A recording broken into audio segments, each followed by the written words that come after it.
Hi, okay. So, in this attendance submission reading, we're reading Chapter 8, Creative Nonfiction. And the chapter is breaking down what the differences are between an essay and creative nonfiction. It's also breaking down the difference between creative nonfiction and fiction, and what are the elements that go into creating a creative nonfiction piece. So they break down what styles of essay you can have: expository, descriptive, persuasive. You also have literary nonfiction and creative nonfiction. They of course are really specific in this chapter, and it does go into detail about how even in nonfiction or in essays you still need imagery, voice, character, setting, and scene. So these are elements of imaginative writing, but the elements of imaginative writing to help to support the purpose of the piece. So the elements of the imaginative writing help support the purpose of the piece and fortify the message that's being transmitted to the reader. So the reader will be more receptive to receiving the message of the creative nonfiction or essay piece if there is something that the reader can follow along. So for instance, if you can hook the reader with a story that is personal, or a story that is historically relevant, or some sort of introductory paragraph that then gravitates towards the meaning of the paragraph of the piece, then the reader will be most likely to receive it. They are also saying that the reader will be mostly focusing on the imaginative writing, that most of the essay will be the imaginative writing, and that less of the focus will actually be on the meaning of the piece itself, which is very interesting because most of the time we want to focus on the meaning of the piece. However, the mind does not always work that way. And so in order to share an idea, sometimes you have to be able to put it in the form of a metaphor or some sort of descriptive story. So it does go into the difference between the memoir and a personal essay, which is really interesting because when you're going into the discussion of writing autobiographies, the subject of voice is very important because the voice of the author will be transferred over into the piece. However, there is, and at the end of the chapter, it is described, is one of the last things that's mentioned, there is an intent to be honest, or an intent to not be dishonest. So even though you can guarantee that, again, going back to what we read earlier in the chapter, that the voice of the author is going to be augmented to some extent because it is still a literary piece, for a reader. So there is a medium taking place. The author in creative nonfiction and in essays and in memoirs and autobiography specifically are going to focus specifically on the intent to be honest and the intent to not be dishonest, meaning that the reader can trust to an extent that what they are reading is authentic and true and genuine to the author. So the personal essay, usually in its origin, is something that has happened in the writer's life. A memoir is a story retrieved from the writer's memory, whereas the writer is the protagonist.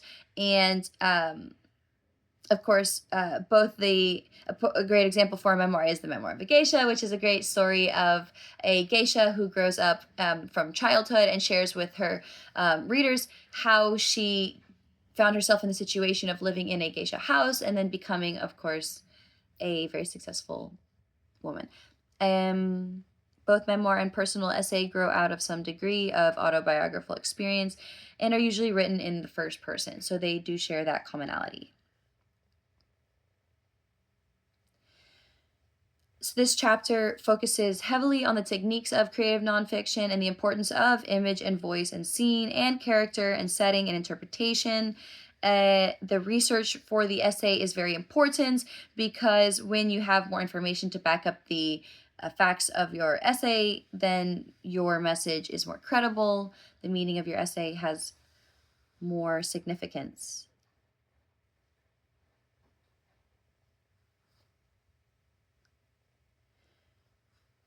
Authorial intrusion.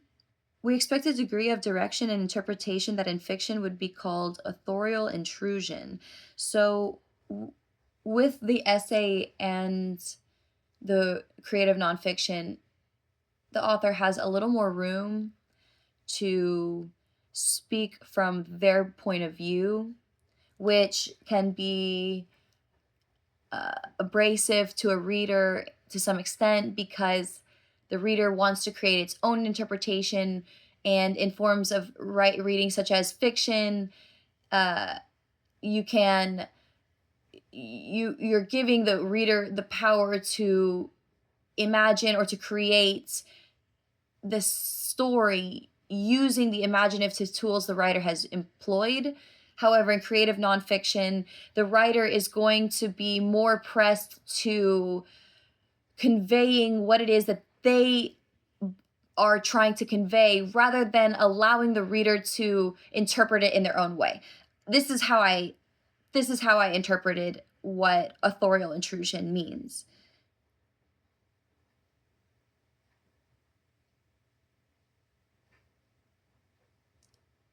And one thing that's very important when it comes to writing essays is fact and truth. It is important to make the distinction between what is fictional and what is non-fictional.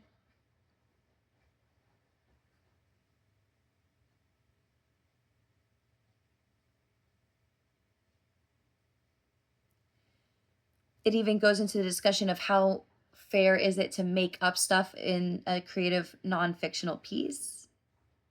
And of course, as a writer, I would say it's also important when creating a creative non-fictional piece to know what your boundary is and where you want to draw the line between fact and fiction, and how you want to allow your story to flow while omitting or even adding on additional facts to a story. I think it's very important for a reader who is writing an autobiography or a personal essay to know when to be able to edit and refine what they add for whatever reason, or even to consider the boldness that they have in writing what they're writing about. So, how much are they wanting to share? How much of the truth are they willing? How much truth and fact are they willing to share?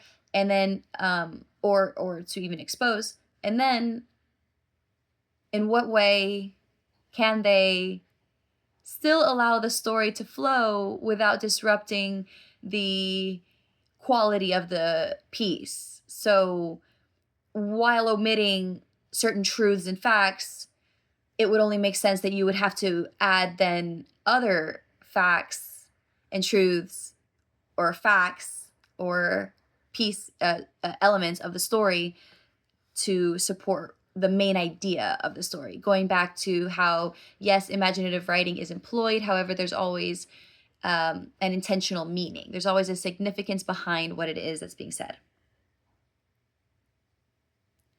And there you have it.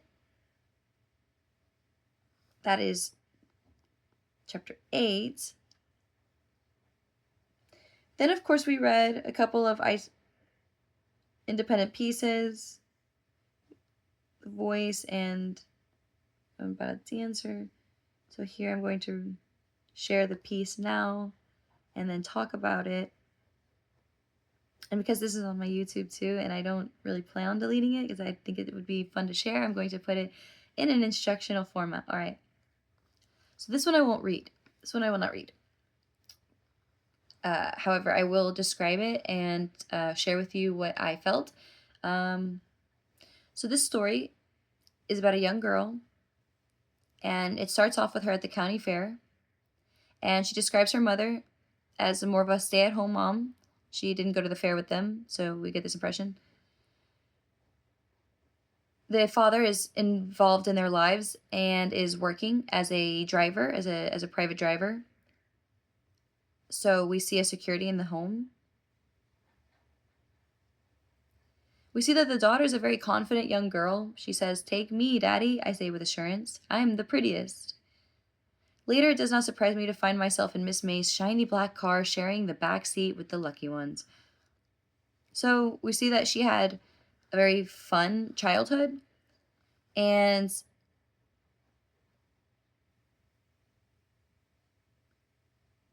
she shares a memory of her at Easter and dressed up and all the compliments that she was receiving about her beauty.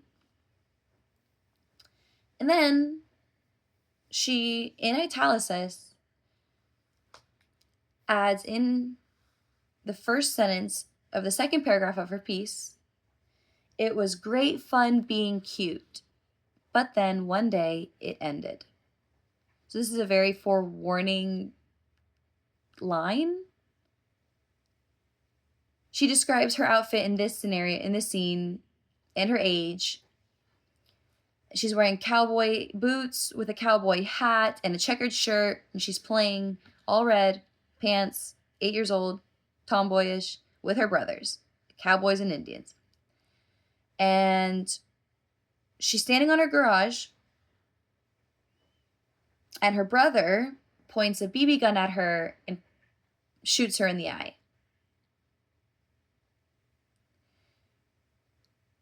It was interesting how she added that her parents had given her two brothers the BB guns for Christmas, but had given her none. And so the question is she trying to make a statement about gender equality, double standards, the treatments of women or girls? Is she trying to make a statement or a criticism? So the shot to the eye ruptures her eye, and she loses her vision, and she has a scar for many years. And she describes it as a period of time where she looked down. She would not look up. And she remembers how she specifically focuses on how the doctor said eyes are sympathetic. He says, if one is blind, the other will likely become blind too.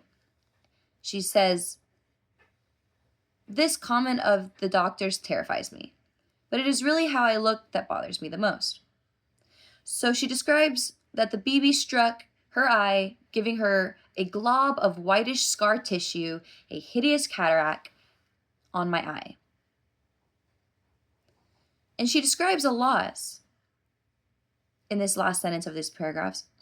Now, when I stare at people, a favorite pastime up to now, they will stare back.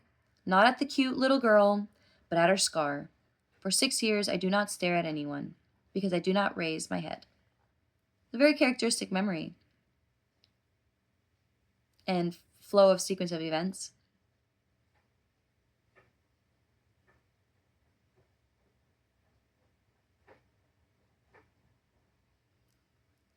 However, she describes how, at the age of 14, her eldest brother assists her in getting a surgery that removes the scar, making this injury a little less unsightly to her view. However, she remembers that she didn't really have support when it happened, that she had to hide what happened and cover for her brother. So again, we're going back to, is she trying to state an unfairness here? And she describes how the comment that the doctor made it so that she went on a journey to see amazing things, which she did then see the desert with her one eye. And in the poem, it really, on site that she wrote, within her piece, within her personal piece, one line I really appreciated was, the desert has its own moon, which I have seen with my own eye, And if you had not read the personal piece, I'm wondering how many readers would have possibly even thought of that line, my one eye, specifically referring to the fact that the writer actually only has one working eye. So that's a very interesting addition for me in the terms of personal essay writing and, of course, even poetry.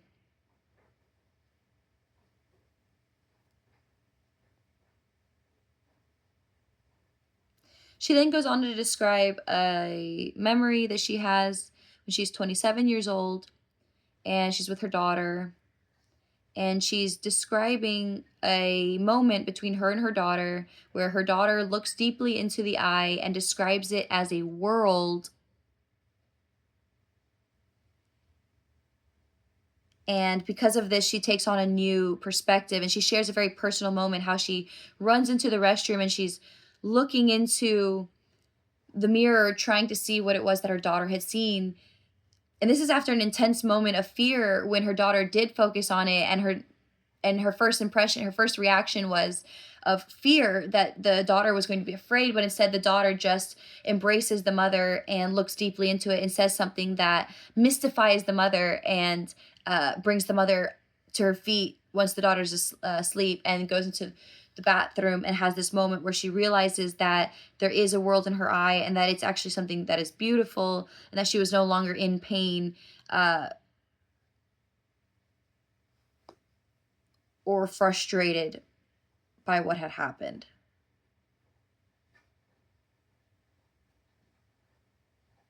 And she finds new happiness and joy in life.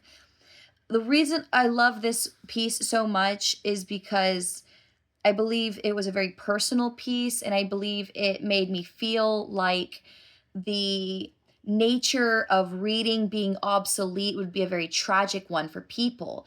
It's for example, specifically when reading creative nonfiction and personal essays, the power that a writer has to convey a personal feeling and share a possible universal experience with a reader is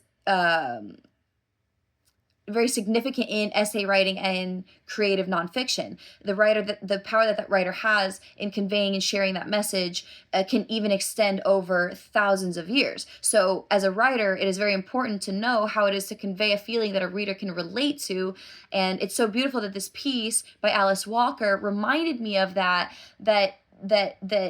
what we're doing is we're conveying and sharing an experience, and that if we did not continue reading, then many of these shared experiences that we have would be overlooked or missed out on. So just out of the intention of taking this class, we find ourselves reading this piece by Alice Walker, and I feel very lucky that we were able to read this personal piece, because it's just a very interesting piece. And oftentimes when we're reading stories that seem to be similar to memoirs or personal essays, I do get a feeling of nostalgia where I start to feel as if I am remembering something that took place in my life, and then I'm able to relate that to the feeling that I am not the only person that has experienced that, and therefore I can write about it and share it with others as well as read it. So that was Beauty When the Other Dancer is the Self, which I believe is very intrinsic. It's just a very intrinsic. And then there is Your Voice, which I will read and then from there discuss.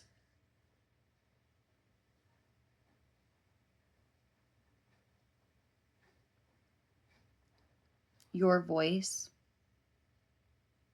Okay, so I won't read it, but basically it's talking about how the voice of the author is very important when it comes to structuring an essay or a piece. Your voice can consist of different elements such as diction, which is a combination of vocabulary or the words that are chosen, and syntax, which is the order in which those words are used in order to create an a piece, such as a prose or poem, and then the tone and pitch and timbre that is taken by that particular poem. The diction will not only convey the facts, but will also make what to be made of them. And it also adds an emotional coloration as well.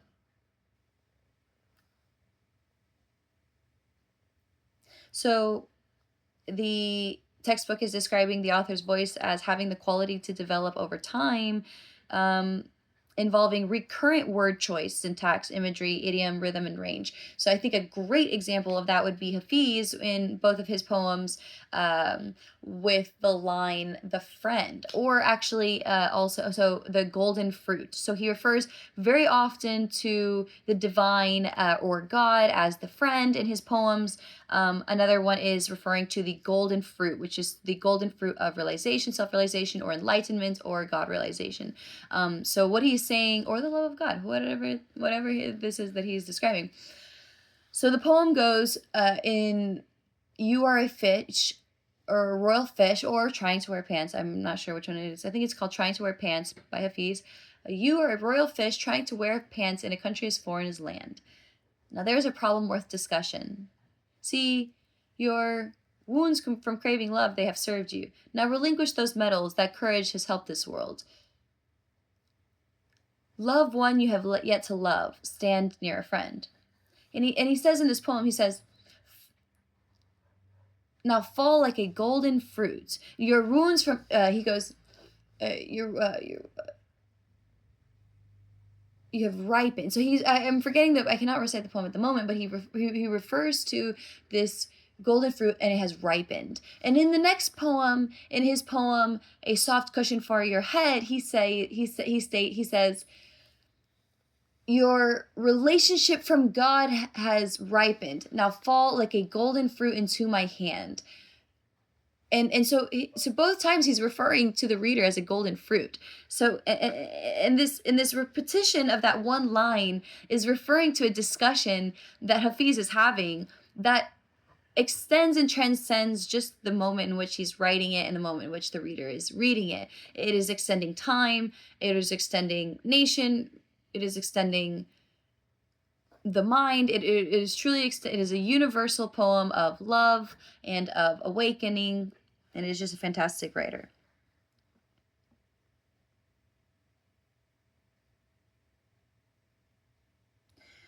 A great point that's made in this chapter as well is the persona, and again that goes into the discussion of the authenticity of the voice of the author and what personality that voice takes.